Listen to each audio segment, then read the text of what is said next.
Good evening everyone, welcome back to Supriya vlogs. ఈరోజు అయితే మేము ఇన్స్టెంట్ గోరింటాకు చేసుకున్నాం అనమాట. ఒక ఈవెంట్ కోసం నాకు అర్జెంట్ ఉండింది. సో దానికోసం ఇంకా బయటికి వెళ్ళే టైం లేదు. సో ఇన్స్టెంట్గా గోరింటాకు చేసుకున్నాం. సో అది మీతో కూడా షేర్ చేసుకుందామని వీడియో చేసాము. ఇంకా మనందరికీ చాలా వరకు ఉప్మా నచ్చదు కదండి. నచ్చని వాళ్ళందరూ స్కిప్ చేసే బదులు ఇలా ఈ కారప్పొడి మేము చేసేది. ఇంకా మేము ఒక చట్నీ చేస్తామన్నమాట. అవి రెండు కాంబినేషన్లో ఉప్మా తిన్నారనుకోండి, ఇంకా మీరు ఉప్మాని పక్కాగా దివి చేసుకొని తింటారు, స్కిప్ చేయకుండా ఉప్మాని. ఇప్పుడైతే తయారీ విధానంలోకి వెళ్దాము. ఇంకా లాస్ట్లో నా చిన్నప్పటి డ్యాన్స్ వీడియో యాడ్ చేసామన్నమాట. తప్పకుండా చూడండి, ఫన్నీగా ఉంటుంది. ఇప్పుడైతే తయారీ విధానంలోకి వెళ్దామండి. దీన్ని అయితే రెండు రకాలు చేసుకోవచ్చండి ఈ కారప్పొడి కూడా.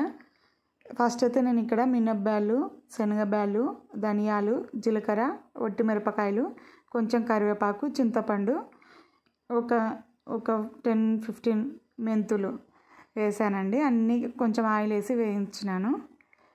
దీన్ని ఇంకొక రకం ఎలాగంటే శనగబ్యాలు, మినప్పాలు స్కిప్ చేసి మిగతా అవన్నీ ఐటమ్స్ వేసుకొని కూడా చేసుకోవచ్చు.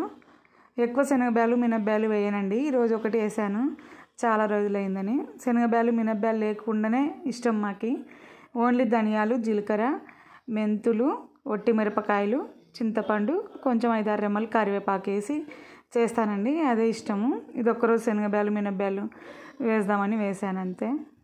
ఈ మిరపకాయలు అయితే నేను చట్నీకి వేయించుకుంటున్నా అండి. ఇంకా ఒకటేసారి పెన్నం పెట్టినప్పుడే అవి వేయించుకొని ఇవి కూడా వేయించుకున్నానండి. చట్నీకి, కారప్పొడికి రెండు ఒకటేసారి వేయించుకున్నాను.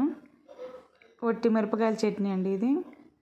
ఒట్టి మిరపకాయల చట్నీకి అయితే పప్పులు, ఉప్పు, చింతపండు, కొబ్బరి కావాలంటే వేసుకోవచ్చు, లేకపోతే లేదు. నేనైతే కొబ్బరి వేయలేదు. ఉప్పు, ఒట్టి మిరపకాయలు, చింతపండు వేసానండి. ఇంకా అంతే. పప్పులు అంటే తెలుసు కదండి, అందరం పప్పుల చట్నీ చేస్తాం కదా దోశకి, అదే అండి. ఉప్మాకు కూడా చాలా బాగుంటుంది. కొన్ని హోటల్లో కూడా ఇస్తారండి ఉప్పుడు బియ్యం ఇడ్లీ అని చెప్తాను కదా నేను, మా ఊర్లో వాళ్ళు కూడా ఈ చట్నీ చేస్తారండి, ఈ కారప్పొడి చేస్తారు దానికి. ఇక్కడైతే నేను గోరింటాకు చేస్తున్నానండి. చెప్పాను కదా ఇందాక ప్రోమోలో, మా పాపకి ఒక ప్రోగ్రాం ఉంది, అనుకోకుండా టైం లేకుంటే ఫాస్ట్గా చేసామని. బయటికి వెళ్ళే టైం కూడా లేదు. అప్పటికి 10 మినిట్స్లో ఎలాగబ్బా కూచిపూడి డ్యాన్స్ చేసిందండి. కాలేజ్ కాదు, ఇంకా కాలేజ్ అనే గుర్తొస్తుంది. కాలేజ్ అయిపోయింది, ఇంకా జాబ్ వచ్చింది కదా. ఇప్పుడు ఆఫీస్ వాళ్ళంతా ఈవెంట్ ఉంటే వెళ్ళారండి బయటికి. స్టాఫ్ అంతా కలిపి వాళ్ళ గ్రూప్ వాళ్ళంతా కలిపి బయటికి వెళ్ళారనమాట రిసార్ట్స్కి. అక్కడ ప్రోగ్రామ్ ఎవరైనా చేయమంటే మా పాప చేసింది కూచిపూడి. ఇంకా అనుకోకుండా కూచిపూడి దానికి కంపల్సరీ మెహందీ, చేతులకి గోరింటాకు ఉంటేనే కదండి బాగుంటుంది. అందుకని ఇంకా 10 మినిట్స్లో అప్పుడప్పటికి ఇచ్చేసాను. చూడండి ఆవిరి ఎట్లా వస్తుందో, చూడండి ఎంత బాగా కప్పు నిండా వచ్చింది. చూడండి అది మెహందీ. నేను కూడా ఫస్ట్ టైం చేశానండి, చాలా బాగా హ్యాపీ అనిపించింది. అంతటి వస్తుంది అనుకోలేదు మెహందీ అయితే. నేను ఎలా చేశానంటే ఫస్ట్ ఒక చిన్న దాంట్లో కింద ఒక గిన్నెలో కనిపిస్తుందండి పైన, మధ్యలో ఒక చిన్న మూత పెట్టి దాని మీద ఒక కప్పు పెట్టానండి. చుట్టేమో కాఫీ పొడి, చక్కెర కలిపి మొత్తం వేసానండి. చుట్టూ వేసి కొంచెం వాటర్ వేసానండి లైట్గా, కొంచెం అది తడిచేటట్లు వేసాను అంతే, ఎక్కువ వేయకూడదు. ఒక 2-3 స్పూన్లు అంతే, మొత్తం అంతా తడిచేటట్లు చుట్టూ.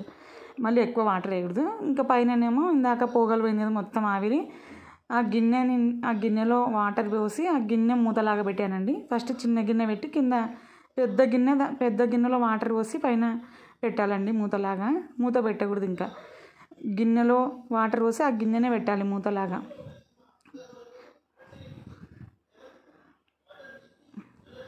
తర్వాత అయితే మేము ఇంకా అప్పటికప్పుడు గోరింటాకు పెట్టుకున్న తర్వాత ఇంకా చాలా మిగిలిందండి. దాంట్లో కొంచెం కుంకుమ వేసి పెట్టుకోవాలి మనం. మరీ లైట్గా ఉంటుంది కానీ లైట్గా ఉంటే మనకు పెట్టుకోనికి రాదు కదా. మనకి ఎంత అవసరమో అంత కొంచెం ఒక చిన్న కప్పులోకి తీసుకొని కుంకుమ కలుపుకోవాలండి. మా పాప ప్రోగ్రాం అన్ని వీడియో అక్కడ తీసింది అయితే రేపు పెడతాదండి, ఆఫీస్ వాళ్ళంతా వెళ్ళినది. ఇదైతే మిగిలినది కుంకుమ కలపలేదండి దీంట్లో స్టోర్ చేసుకున్నాను. ఏదైనా మన దగ్గర ఉంటుంది కదా బ్యూటీ నీడ్స్కి వచ్చినట్టుగా అవి. ఇదైతే వైట్ బ్యూటీకి వచ్చిందండి. పాడేసాం అనుకున్నాం, అట్లే ఉండిపోయింది. కాబట్టి దీనికి పనికొచ్చింది. సరే ఇంకా దీంట్లో దేంట్లోనూ మూత లేకుండా దేంట్లోనూ కప్పులు అట్లా పెడితే కానీ అది ఆవిరికి టైట్ మూతలు లేకుంటే ఆవిరికి తొందరగా ఇంకిపోతాయండి వేడికి. చూడండి ఎంత బాగా వచ్చిందో, రియల్ గోరింటాకు లాగానే వచ్చింది కదా. నాకైతే చాలా హ్యాపీ అనిపించింది. 10 minutesలో మనమే చేసుకున్నాం కదా అని. షాప్కి పోయి కొనుక్కొచ్చేంత టైం కూడా పట్టదండి మనకి ఇంట్లో. ఎలాగో కాఫీ పొడి చక్కెర అందరి ఇంట్లో ఉంటుంది కదండి. బెల్లం గోరింటాకు అని కూడా బెల్లం కూడా వేస్తారు చాలామంది. నేనైతే కాఫీ పొడి చక్కెరతోనే చేశానండి.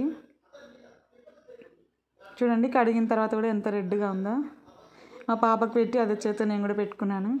ఊరికే చేతికి పెట్టుకుందాము ఖాళీ చేయందుకని పెట్టుకున్నాను. ఎలాగో ఆషాఢ మాసం గోరింటాకు పెట్టుకోవాలి మంచిది అంటారు కదా. కానీ గోరింటాకు పెట్టుకోవాలనేది ఆషాఢ మాసంలో ఆకులేండి. ఇది పెట్టుకున్నాను ఏదో ఒకటి ఉంది కదని. ఆకు దొరకదు కదా అప్పటికప్పుడు. ఇదైతే మా పాప చిన్నప్పుడు డ్యాన్స్ చేసిందండి మా చెల్లెల వాళ్ళ ఫంక్షన్లో.